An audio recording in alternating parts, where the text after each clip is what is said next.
அப்பா, இப்ப நம்ம எங்க போறோம்? இப்ப நாம புது Dress வாங்க போறோம். ஹாய், இப்பவே எதுக்கு நம்ம புது Dress எடுக்கணும்? ஈதுல் ஃபித்ர் வருதுல்ல, பெருநாளுக்கு புதிய Dress எல்லாம் உங்களுக்கு எடுக்கணும் இல்லையா? பெருநாளுக்கு இனியும் 1 மாசம் இருக்கு இல்லையா? நோன்பு கடைசியில வாங்கினா போதும் இல்ல?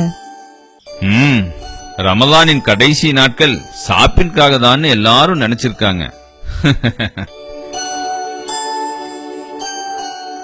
குழந்தைகளா, புண்ணியமிக்க ரமலான்ல இரவுகளும் பகலுகளும் வழிபாடுகளிலும் பிரார்த்தனைகளிலும் அதுபோன்ற நல்ல காரியங்களில் தானே ஈடுபட வேண்டும்.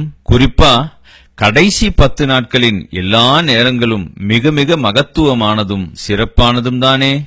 அதனால நம்முடைய நேரங்கள் ஷைத்தானுக்கு விருப்பமான கடைவீதிகளில் வீணாக்க கூடாது.